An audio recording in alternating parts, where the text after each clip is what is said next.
Hello दोस्तों। आज के इस वीडियो में मैंने हमारे एक सब्सक्राइबर ने कुछ क्वेश्चन किए थे, तो मैं उनके क्वेश्चन लेकर आया हूँ। बहुत अच्छे क्वेश्चन किए हैं इन्होंने, तो आप सबको ये वीडियो ज़रूर देखना चाहिए। ये सब से आप लोगों को बहुत सीखने मिलेगा, क्योंकि आप कभी भी देखिए, थोड़ा सा आपको बेसिक नॉलेज होगा। आप भले पूरा मत सीखिए, आपको इंटरेस्ट नहीं हो तो, लेकिन थोड़ा बहुत भी नॉलेज होना अच्छी बात होती है, क्योंकि आपको कोई मिसगाइड नहीं कर पाएगा। क्योंकि अब ये फील्ड ही ऐसी हो चुकी है आजकल, लोग मिसगाइड बहुत ज़्यादा करते हैं। तो चलिए, इनका नाम है श्रेया प्रकाश। इनका जो आईडी है श्रेया प्रकाश 5060, ये इनका आईडी है। तो श्रेया प्रकाश जी, आपके दो क्वेश्चन हैं यहाँ पे। मैं क्वेश्चंस दिखा दूंगा, कमेंट का जो स्क्रीनशॉट है वीडियो में दोस्तों। और दूसरे और लोगों के भी सवाल आए हैं कुछ, उन लोगों के क्वेश्चन भी मैं लेने वाला हूँ। ठीक है, एक भाई साहब के भी कुछ 5-6 बड़े बड़े सवाल आए हैं, मैं वो वीडियो भी लेने वाला हूँ। मुझे उनका नाम याद नहीं है, पर मैंने ले लिया है ध्यान में, उनका भी वीडियो में ला रहा हूँ। तो दोस्तों देखिए, इनका पहला सवाल है समटाइम्स। ठीक है, सेकंड सवाल तो इनका बहुत ज़्यादा इंपॉर्टेंट है, उस पर तो पूरा एक वीडियो बन सकता है, बहुत इंपॉर्टेंट टॉपिक है वो। चलिए, पहला बेसिक सवाल ले लेते हैं, फिर जो दूसरा क्वेश्चन है वो हम सबके लिए बहुत इंपॉर्टेंट है।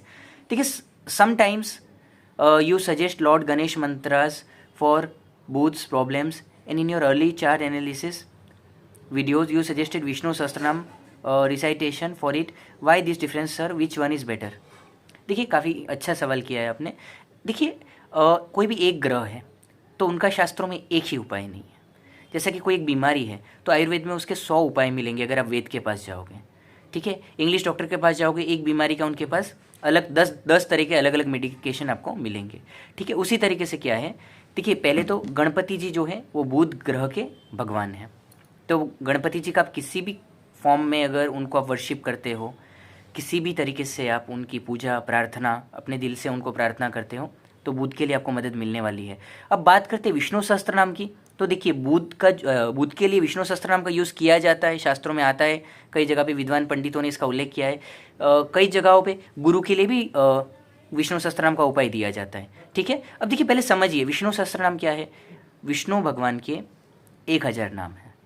और आप में से कितने लोग, देखिए, राम भगवान को पूछते हैं, आप लोग किसी को मिलते हैं तो राम राम करते हैं। मैं निकलता हूँ तो हमारे वॉचमैन भाई है, कुछ मित्र है, राम राम करते हैं। हम लोग सबसे पहले वही किया, राम राम करते हैं। ठीक है, अब देखिए, दूसरी बात क्या है, कितने लोग कृष्ण भगवान को मानते हैं। कई लोग राधे कृष्णा करते हैं, राधे राधे करते हैं। तो आप लोग मानते हैं ये सब अवतार विष्णु भगवान के हैं, है ना। तो देखिए, विष्णु भगवान का ही वो 1000 जब आप नाम में पूज रहे हो। देखिए, अगर आपके पास कुंडली भी नहीं है, मैं आपको एक एग्जांपल देता हूँ समझने के लिए। मान लो कि आप लोगों के पास कुंडली ही नहीं है, क्योंकि आपको पता ही नहीं है। कुंडली नहीं है इन द सेंस कि आपको बर्थ डेट बर्थ टाइम मालूम ही नहीं है। ऐसा नहीं कि कुंडली कहीं रख के आप भूल गए हो, आपके पास पता ही नहीं कर सकते आप कि आपकी एग्जैक्ट कुंडली क्या है। समझ रहे हो आप? तब ऐसी सिचुएशन में मैं अलग अलग ग्रहों के लिए अलग अलग स्तोत्र बोलता हूँ। चलो, सूर्य देव के लिए बताता हूँ, आदित्य हृदय स्तोत्र बताता हूँ, सूर्य सहस्त्र नाम बताता हूँ, विष्णु सहस्त्र नाम ले लो, दुर्गा कवच ले लो। आप कोई भी भगवान का एक पाठ अगर सिद्ध कर लेते हो, दिल में बसा लेते हो, सिद्ध करना यानी आप उसको सालों तक अपनी दिनचर्या में शामिल करते हो, सुबह शाम आप उसका पाठ करते हो, हर सुख दुख में उसको पाठ करते हो, वो मंत्र आपकी मदद करेगा। आप किसी भी देवी देवता को अगर उतने दिल से आप ये प्रे कर रहे हो, तो फिर वो एक पर्टिकुलरली एक प्लैनेट के लिए ही नहीं, वो आपकी ज़िंदगी के हर प्रॉब्लम में वो मददगार साबित होंगे। लेकिन अभी हमारे पास इतना टाइम नहीं होता है कि हम लोग बहुत ज़्यादा साधना कर सके, सिद्धियाँ कर सके। 40-40 दिन हमारा घर छोड़कर हम कहीं जाए और लाखों जाप करें, एकांतवास में रहे, सात्विक भोजन खाए, घर परिवार से दूर रहे, वो सब पॉसिबल नहीं है हम सब के लिए, क्योंकि हम लोग बिजनेस कर रहे हैं, हम लोग जॉब कर रहे हैं। तो साधनाएँ जब पॉसिबल नहीं है, तो पर्टिकुलर जिस ग्रह के लिए उनके जो मालिक हैं उनका उपाय जब हम करते हैं तो हमें फास्ट उस ग्रह से रिलेटेड रिजल्ट मिलता है। ठीक है, ये आपके पहले सवाल का आंसर है श्रेया प्रकाश जी। आई होप आपको समाधान मिला होगा। अब देखिए, सेकंड आपका जो क्वेश्चन है ये बहुत ज़्यादा इम्पोर्टेंट है। ठीक है, ये बहुत ज़्यादा इम्पोर्टेंट है। सब लोगों को ये क्वेश्चन जो है देखने जैसा है, समझने जैसा है, और इसको ओपन माइंड से सुनिएगा, समझिएगा, कि मेरा खुद का कुछ एक्सपीरियंस बताऊंगा। ये बहुत ज़्यादा इंपॉर्टेंट क्वेश्चन है, ऐसा समझिए कि इस पर मैं खुद एक वीडियो लाना चाहता था। देखिए, इनका सेकंड क्वेश्चन है, इफ़ लग्नेश, पंचमेश और भाग्येश इज़ अ नेचुरल मेल्फिक और कुरुवल ग्रह। देखिए, इन्होंने इंग्लिश में लिखा है, मैं आपको हिंदी में समझाता हूँ, हमारे व्यूअर्स ज़्यादा हिंदी भाषी हैं। यानी लग्न का जो लॉर्ड होता है ना कुंडली में सबसे इंपॉर्टेंट, पांचवें घर का जो मालिक होता है कुंडली में, जो भाग्य भाव का जो मालिक होता है, उन्होंने लिखा है कि ये सब छठे आठवें बारहवें खड्डे में बैठे, त्रिक स्थान में बैठे, तो हम इसके मालिक का रत्न क्यों नहीं पहन सकते? क्या ये नुकसान करता है sir? Neat is wear about gem grass gemstones if ask question because some astrologer, क्योंकि कुछ एस्ट्रोलॉजर्स पहनने को बोलते हैं। थैंक्स इन एडवांस सर, धन्यवाद सर, ऐसा लिखते हैं। Please note I am not questioning you sir, these are my all doubts, hope you can guide me. नहीं, मैं ज़रा भी ऐसा नेगेटिव नहीं ले रहा हूँ कि आप मेरे पे कुछ नेगेटिवली मुझे पूछ रहे हो। मैं जानता हूँ आप लोग सीख रहे हो, कन्फ्यूजन होता है, दो अलग अलग एस्ट्रोलॉजर का दो चीज़ मैं भी देखूंगा, शायद एज ए स्टूडेंट मैं कोई दूसरी फील्ड में मेरे को भी कन्फ्यूजन होगा, ठीक है। तो देखो अभी ये बहुत अच्छा सवाल है। देखो पहले तो क्या होता है, जितने पाप ग्रह है ना, पाप ग्रह शनि, मंगल, राहु, केतु, ठीक है, पाप ग्रह जब खड्डे में होते हैं ना, जब 6, 8, 12, तब क्या होता है, ये खड्डे के स्थान होते हैं और ये पाप ग्रह भी काफ़ी पावरफुल होते हैं। तो ये लोग क्या करते हैं वहाँ पर जाकर, जैसा कि अगर समझो 8वें घर में गया ऑब्स्टेकल बढ़ाएगा, 12th हाउस में गया लॉस बढ़ाएगा, आप समझ रहे हो, 6th हाउस में गया। अब देखिए 6th हाउस एक ऐसा हाउस है जहाँ पे थोड़ा सा विरोधाभास आएगा, क्योंकि पाप ग्रह वहाँ पे आपको बहुत बेनिफिट्स करते हैं, ठीक है। 6, 3, 6, 11 जो होता है वहाँ पे फ़ायदा करते हैं, लेकिन फिर भी क्या है, त्रिक स्थान, जैसा कि आप लोगों ने अगर एस्ट्रोलॉजी पढ़ी होगी तो सब एक डिवाइड किए गए हैं। तो वहाँ पर माना गया कि उसके रत्ना पहनकर उस ग्रह की रश्मियों को, ताकत को नहीं बढ़ाना है, क्योंकि वहाँ पे कुछ नेगेटिव रिजल्ट्स भी देते हैं, ठीक है। जो खड्डे के भाव होते हैं 6, 8, 12, जो आपका क्वेश्चन है, वहाँ पे ये लोग 12वें घर में जाएगा, खर्चा बढ़ा देगा, आपका एक्सपेंस बढ़ा देगा, ठीक है। भले अगर विदेश यात्रा की होगी अगर, तो वो अगर संबंधित है तो देगा, नहीं तो नहीं देगा, वो एक पूरा अलग कॉन्सेप्ट हो गया। लेकिन जनरली क्या करेगा, 8th और 12th में तो ये बहुत परेशानियां पैदा करेगा। अब 6th हाउस में भी होगा, अगर खराब होगा तो आपको रोग देगा, आपको बीमारियां देगा, आप समझे, दुश्मनी बढ़ाएगा, दुश्मनी का हाउस है, लड़ाई झगड़े बढ़ाएगा। अब ऐसे में क्या होता है, उस ग्रह को आपको रत्न पहनकर बलवान नहीं करना है, समझ रहे हो आप, रत्न पहनकर बलवान नहीं करना है। अब आपका क्वेश्चन क्या है यहाँ पे कि कुछ देखिए इसमें मैं एक चीज़ ऐड करना चाहता हूँ। एक कोई एस्ट्रोलॉजर थे, मैंने एक वीडियो में कुछ स्टोन बताया था, तो उन्होंने मेरे खिलाफ एक वीडियो भी बना दिया था, मैं उनका नाम नहीं लेना चाहता, क्योंकि मैं उनको भी अभी भी मैं उनको प्यार की नज़र से देखता हूँ, क्योंकि वो बेचारे बहुत मेहनत कर रहे हैं, उनको ठीक है, पर वो समझ नहीं पाए, कोई बात नहीं, वो एक विनम्र स्टूडेंट की तरह देखते, ओपिनियन देखते, जिस तरीके से हम सबको देखते हैं, सबका अपना अपना थिंकिंग होता है, कोई बात नहीं।